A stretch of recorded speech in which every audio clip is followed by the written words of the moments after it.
Dans le thème Les promesses faites à Israël, lecture du chapitre 34. Étude présentée dans The Present Truth le 24 décembre 1896. Sous-titre Deux lois. Tenant compte de ceux qui précèdent, il est évident qu'il y a deux lois, comme il y a deux pactes. Les deux lois sont en relation l'une avec l'autre de la même manière que le sont les deux alliances. L'une est l'ombre de l'autre. On pourrait dire que c'est le voile de l'incrédulité placé devant la lumière de la vie. Ouvrez les guillemets.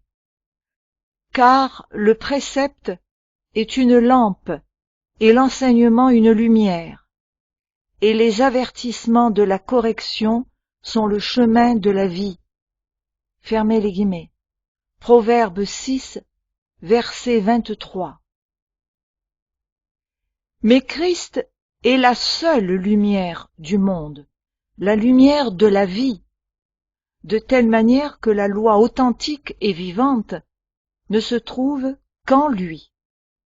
C'est sa vie, vu qu'elle est, ouvrez les guillemets, au fond de son cœur, fermez les guillemets, et que, ouvrez les guillemets, de lui viennent les sources de la vie, fermez les guillemets. Psaume 40, verset 8 et Proverbe 4, verset 23. Il est la pierre vivante et en lui nous trouvons la personnification de la loi, pleine de grâce et de vérité. La loi écrite sur les tables de pierre n'en fut que l'ombre.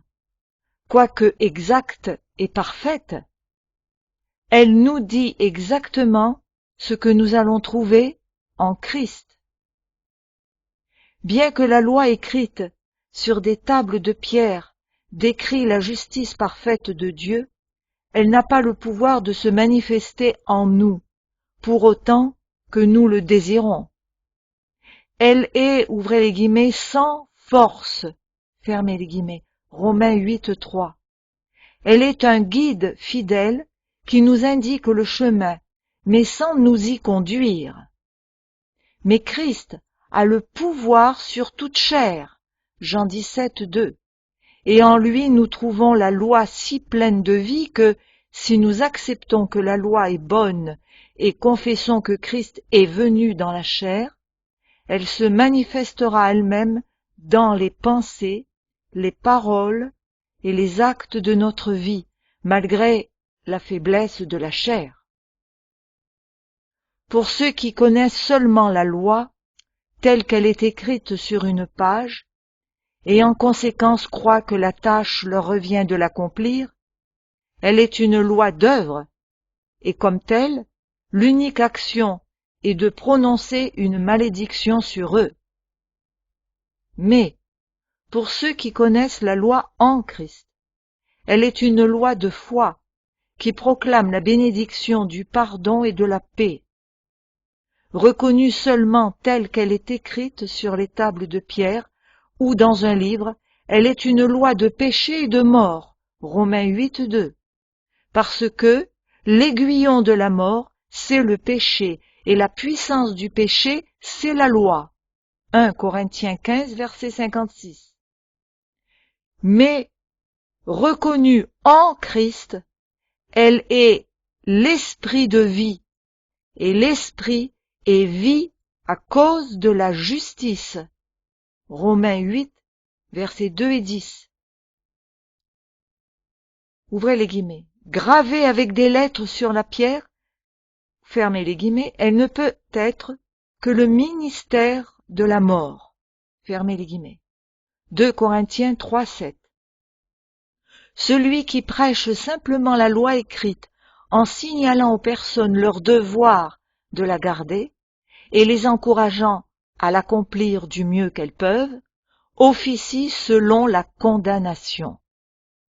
Mais la même loi, écrite sur les tables de chair du cœur, avec l'esprit du Dieu vivant, 2 Corinthiens 3, 3, et vie et paix, Romains 8, 6, Et celui qui prêche que Christ est venu en chair, 1 Jean 4, 2, et que quand il demeure aujourd'hui dans un homme, il est aussi obéissant à la loi qu'il le fut il y a 1800 ans, il est un ministre de la justice. Reconnu comme un simple code de règles auquel nous devons conformer notre vie, la loi des ordonnances dans ses prescriptions, Éphésiens 2,15, n'est qu'un joug de la servitude, Galates 5,1, parce que les meilleurs efforts pour la garder sont en eux-mêmes un péché, vu que l'Écriture a tout renfermé sous le péché, Galates 3,22. Et à chaque œuvre faite selon notre propre justice, la loi ne fait que resserrer sa prise sur nous et renforcer les barreaux de notre prison. Mais, ouvrez les guillemets, le Seigneur c'est l'Esprit. Et là où est l'Esprit du Seigneur, là est la liberté. Fermez les guillemets. 2 Corinthiens 3,17. Donc, en Christ, la loi est parfaite, la loi de la liberté. Fermez les guillemets. Jacques 1, 25. Quand les Juifs au Sinaï se disposèrent à accomplir les œuvres de Dieu à sa place, ils prirent leur propre salut en main. Ils ignorèrent l'histoire d'Abraham et l'alliance que Dieu avait faite avec lui et vers laquelle il avait particulièrement attiré leur attention. Voir Exode 19, verset 5. Mais Dieu est patient, car il veut que personne ne périsse, mais que tous se repentent. Ceci en harmonie avec son alliance faite avec Abraham. Il ne rejeta pas le peuple, mais il s'efforça de l'instruire à son sujet et sur son salut, et ceci malgré son incrédulité. Il lui donna un système de sacrifices et d'offrandes, et un cycle journalier et annuel de cérémonies qui avaient pour but de lui faire garder la loi qu'ils avaient choisi de garder, c'est-à-dire la loi des œuvres. Bien sûr, ce système de sacrifice ne pouvait pas mieux les sauver que la loi des œuvres brisées, sur laquelle il fut érigé. Quiconque avait l'intelligence suffisante pour reconnaître la nature du péché et le besoin d'une expiation, avait la notion claire que le pardon et la justice ne pouvaient jamais s'obtenir par les cérémonies en relation avec le tabernacle. L'offrande d'un sacrifice elle-même indiquait que la mort est le salaire et le fruit du péché. Mais il était évident pour tous que la vie d'un agneau, d'un bouc ou d'un bélier n'avait pas la même valeur que la vie de l'homme. Donc, aucun de ces animaux, pas même tous ensemble, ne pouvait répondre à la vie d'un seul homme. Ni les milliers de béliers, ni même les sacrifices d'un être humain ne pouvaient expier un seul péché. Voir Michée, chapitre 6, versets 6 et 7. Les fidèles parmi le peuple le comprenaient bien. David s'exclama après avoir commis un grand péché, ouvrez les guillemets, « Mais tu ne prends point plaisir aux holocaustes » fermez les guillemets. Psaume 51, verset 17. Et par les prophètes, Dieu enseigna au peuple, ouvrez les guillemets, « Qu'ai-je à faire de la multitude de vos sacrifices » dit l'Éternel. « Je suis rassasié des holocaustes. Je ne prends point plaisir au sang des taureaux, des brebis et des boucs. » Fermez les guillemets. Ézéchiel 1, verset 11. Ouvrez les guillemets. « Vos holocaustes ne me plaisent point, et vos sacrifices ne me sont point agréables. » Fermez les guillemets. Jérémie 6, 20. Il n'y avait aucune vertu en eux, car la loi était seulement, ouvrez les guillemets, une ombre des biens à venir, et non l'exacte représentation des choses. Fermez les guillemets. Et il ne pouvait jamais, ouvrez les guillemets, par les mêmes sacrifices qu'on offre perpétuellement chaque année, à mener les assistants à la perfection. Fermez les guillemets. Hébreux 10, verset 1.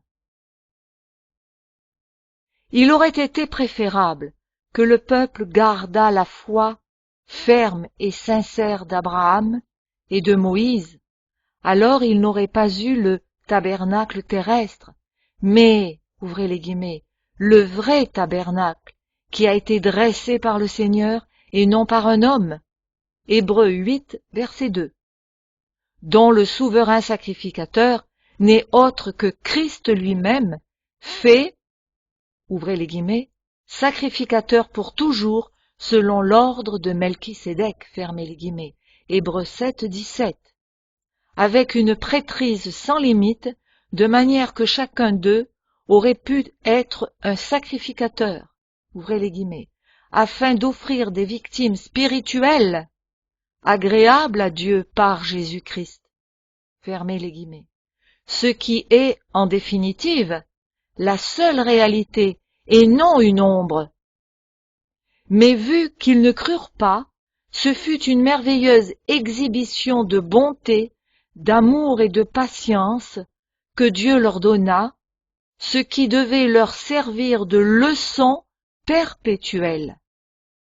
L'impuissance et l'inutilité, entre parenthèses Hébreux 7, verset 18, de la loi, des œuvres, furent toujours évidentes pour la personne réfléchie, et quand l'âme se réveillait, cette loi dont le seul profit était de convaincre, et dont le seul pouvoir était la mort, leur parlait de Christ, les conduisant à lui pour la liberté et la vie. Elle rendait évident qu'en Christ, ils pouvaient trouver le salut, la vérité qui sanctifie et la vérité telle qu'elle est en Jésus. Sous-titre: Comment vient le pardon?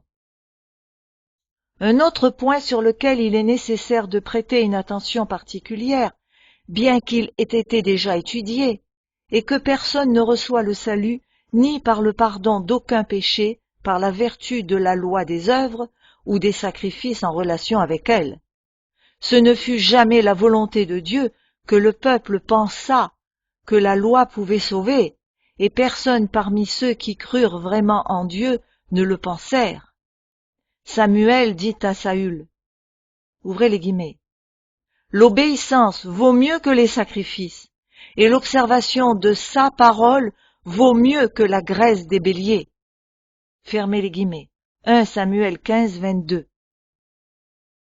Le prophète roi, avec un cœur brisé et contrit par la miséricorde de Dieu, écrivit, ouvrez les guillemets, si tu eusses voulu des sacrifices, je t'en aurais offert, mais tu ne prends point plaisir aux holocaustes, les sacrifices qui sont agréables à Dieu, c'est un esprit brisé. Fermez les guillemets. Psaume 51, versets 17 et 18. Le Seigneur a dit par l'intermédiaire d'Osée, ouvrez les guillemets, car j'aime la piété et non les sacrifices, et la connaissance de Dieu plus que les holocaustes. Fermez les guillemets. Chapitre 6, verset 6. Au lieu des offrandes d'animaux engraissés, le Seigneur voulait de son peuple, ouvrez les guillemets, que la droiture soit comme un courant d'eau, et la justice comme un torrent qui jamais ne tarit. Fermez les guillemets. Amos 5, 24. Souvenez-vous du chapitre se référant à boire de la justice de Dieu. Ouvrez les guillemets. C'est par la foi qu'Abel offrit à Dieu un sacrifice plus excellent que celui de Caïn. C'est par elle qu'il fut déclaré juste. Fermez les guillemets. Hébreux 11, verset 4. Il n'a pas obtenu la justice par le moyen du sacrifice des prémices de son troupeau, mais par la foi qui le poussa à faire ce sacrifice. Ouvrez les guillemets. Étant donc justifiés par la foi, nous avons la paix avec Dieu par notre Seigneur Jésus-Christ. Fermez les guillemets. Romains 5, verset 1. Ouvrez les guillemets. C'est par la grâce que vous êtes sauvés, par le moyen de la foi, et cela ne vient pas de vous, c'est le don de Dieu. Fermez les guillemets. Éphésiens 2, 8. Il en fut ainsi depuis le commencement, vu que, ouvrez les guillemets, Abraham eut confiance en l'Éternel, qui le lui imputa à justice. Fermez les guillemets. Genèse 15, verset 6. Et il est dit la même chose d'Enoch, de Noé et de tous les patriarches et les prophètes. Après la construction du tabernacle, on ne pouvait pas offrir des sacrifices dans d'autres lieux. Cependant, beaucoup parmi le peuple durent aller habiter loin de là. Ils devaient venir 3 fois par an pour y adorer. Mais ils ne devaient pas attendre ces occasions pour obtenir le pardon des péchés qu'ils auraient pu avoir commis pendant ce temps. Quel que soit le lieu où se trouvait le pécheur, en prenant conscience de la plaie dans son propre cœur, il pouvait reconnaître son péché devant le Seigneur, qui était toujours proche et expérimenté, comme nous aujourd'hui, que, ouvrez les guillemets, si nous confessons nos péchés, il est fidèle et juste pour nous les pardonner et pour nous purifier de toute iniquité. Fermez les guillemets. 1 Jean 1, 9. Ainsi le démontre le cas de David repris par le prophète du Seigneur pour son grand péché. Ouvrez les guillemets. J'ai péché contre l'Éternel. Fermez les guillemets. Et immédiatement, la sécurité lui fut donnée que, ouvrez les guillemets, l'Éternel pardonne ton péché, tu ne mourras point. Fermez les guillemets. 2 Samuel 12, verset 13. Une fois que ceci avait eu lieu, l'âme repentie et pardonnée pouvait offrir, ouvrez les guillemets, des sacrifices de justice. Fermez les guillemets. Psaume 4, verset 6, Psaume 51, verset 21. Qui soient acceptables à Dieu. Alors le Seigneur prenait plaisir aux offrandes brûlées, offertes sur son autel. Pourquoi? Parce qu'elles démontraient la gratitude du cœur, parce qu'elles étaient une reconnaissance que tout appartient à Dieu et que tout vient de lui. Dans tout sacrifice authentique gît le principe que celui qui sauve l'âme est abondamment capable de satisfaire aux biens physiques. Même si quelques vestiges des biens de ce monde étaient consumés. Il ne s'agit jamais de l'idée que nous donnons quelque chose à Dieu, mais que c'est Dieu qui nous donne. Il est le seul à effectuer l'authentique sacrifice qui est celui de Christ. Ceci est pleinement démontré dans tout sacrifice offert. Le peuple pouvait voir qu'il n'enrichissait pas le Seigneur, puisque le sacrifice était consumé. Quiconque offrait intelligemment, adorant en esprit et en vérité, indiquait simplement qu'il dépendait entièrement de Dieu, tant pour la vie présente que pour la vie future. Sous-titre: L'inutilité de l'ancienne alliance. L'ancienne alliance donc, avec la loi qui lui appartient, n'eut jamais aucune valeur quant au pardon et au salut du péché. Elle fut une alliance brisée depuis le début, Psaume 89, verset 40. La requête de Moïse à Dieu, après que les enfants d'Israël se firent et adorèrent le veau d'or, le démontre. Quand Dieu dit, ouvrez les guillemets, « Maintenant laisse-moi, ma colère va s'enflammer contre eux et je les consumerai », fermez les guillemets. Moïse implora l'Éternel et dit, ouvrez les guillemets, « Pourquoi, ô Éternel, ta colère s'enflammerait-elle contre ton peuple que tu as fait sortir du pays d'Égypte par une grande puissance et par une main forte?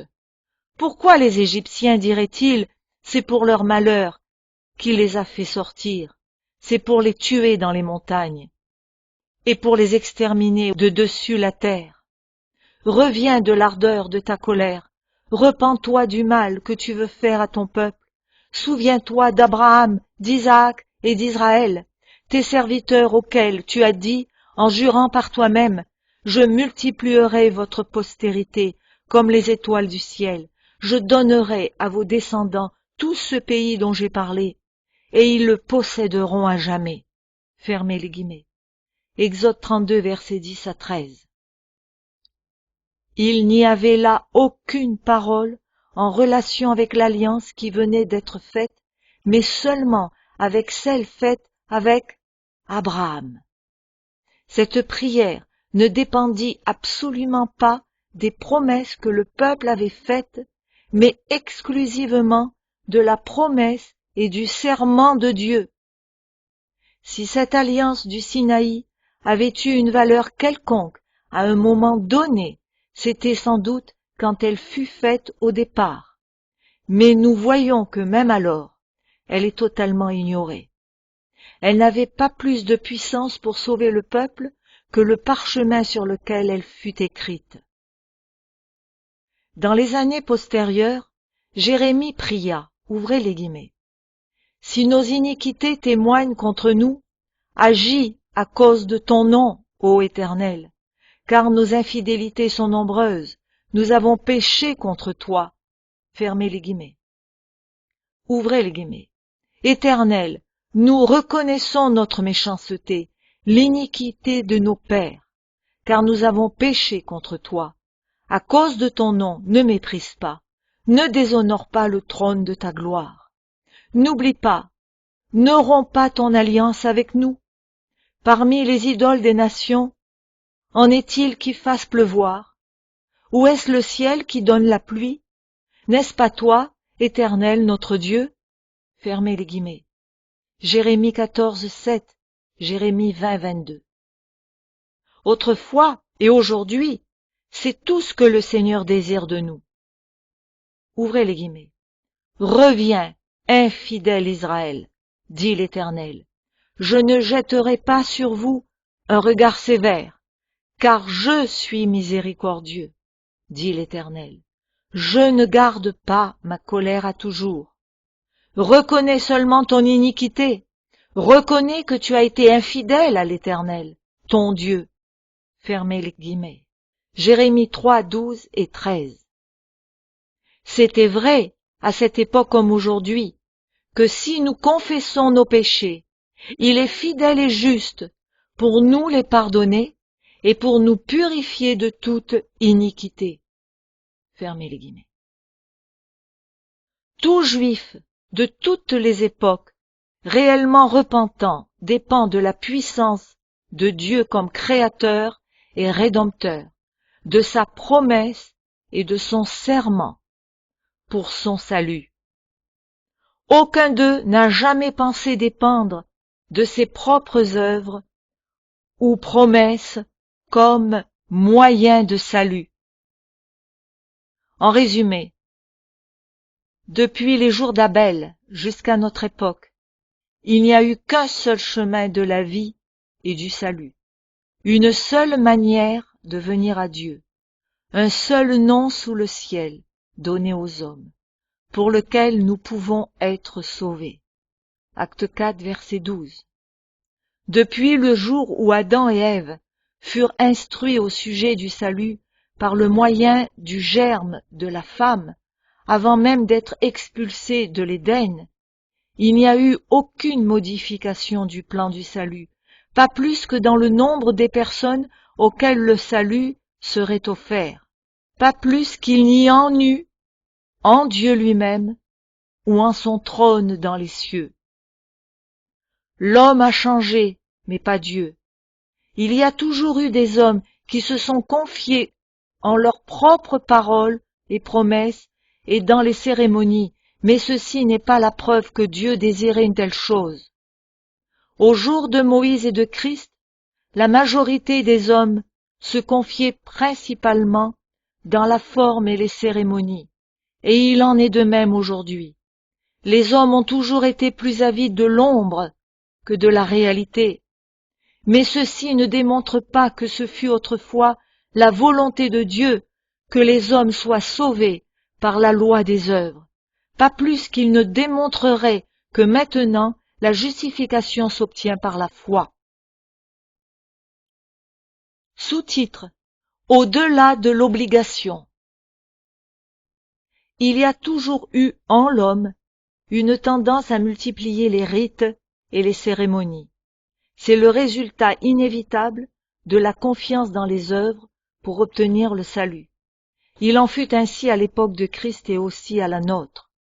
Quand les personnes en arrivent à la conclusion que leurs œuvres les sauvent et qu'elles doivent accomplir les œuvres de Dieu, elles ne peuvent pas être satisfaites de ce qu'indiquent les commandements de Dieu. Alors, elles enseignent, ouvrez les guillemets, des préceptes qui sont des commandements d'hommes, fermez les guillemets, Matthieu 15, 9. En les multipliant continuellement jusqu'à ce que personne ne parvienne à énumérer les bonnes œuvres, entre guillemets, requises, et encore moins à les pratiquer. Le joug, qui déjà au début était amer et insupportable, devient toujours plus pesant jusqu'à ce que la religion soit finalement une marchandise, et que les hommes achètent avec de l'argent ou toute autre rémunération leur exemption d'avoir à réaliser les œuvres imposées. Vu que l'homme est encore plus incapable d'accomplir par ses propres efforts les commandements de Dieu que d'accomplir les commandements des hommes, l'appréciation de la loi de Dieu sombre rapidement sous celle des préceptes humains. Tout ceci est la tendance naturelle et inévitable de l'échec à ne pas voir Christ dans les écrits de Moïse et de comprendre que toutes les cérémonies que Dieu leur avait données, dans leur vide inhérent, avaient pour but de les convaincre de leur besoin absolu de ne dépendre que de Christ, le seul en qui se trouve la substance et la réalité. Sous-titre: La ressemblance. Un mot de plus à propos de l'ombre et de la substance. Comme nous l'avons vu, la loi donnée au peuple dans le désert au Sinaï n'était que l'ombre de la loi authentique, qui est la vie de Dieu. Ce fait est souvent, entre guillemets, utilisé pour déprécier la loi. Beaucoup semblent penser que puisque la loi n'est que l'ombre des biens à venir, nous devrions choisir ce qui est le plus opposé à celle-ci. Mais ce n'est pas la logique qui est appliquée dans les sujets communs. Si nous avons une photographie, c'est-à-dire une ombre de quelqu'un que nous désirons rencontrer, nous n'allons pas chercher des personnes dont les traits sont opposés à ceux du portrait, en disant alors « c'est cet homme ». Non. Ce que nous faisons, c'est chercher quelqu'un dont la ressemblance est exactement celle du portrait. Et alors nous savons que nous avons trouvé la personne. La loi réelle est la vie de Dieu. Et la loi donnée aux enfants d'Israël, l'ombre des biens à venir, Hébreux 10:1, est la photographie du caractère de Dieu. Le seul homme au monde qui accomplit les spécifications de cette photographie dans tous les aspects est Jésus-Christ, homme, 1 Timothée 2:5, dont le cœur est la loi. Il est l'image du Dieu invisible, l'image vivante, la pierre vivante. En venant à lui par la foi, nous deviendrons nous aussi des pierres vivantes, avec en nous la même loi qui fut en lui, vu que son esprit nous transforme en la même image vivante. Et la loi du Sinaï écrite sur les tables de pierre sera le témoignage que l'image est parfaite. Mais s'il y a la plus petite déviation de la photographie parfaite, le manque de similitude sera la démonstration que nous n'appartenons pas à la vraie famille de Dieu.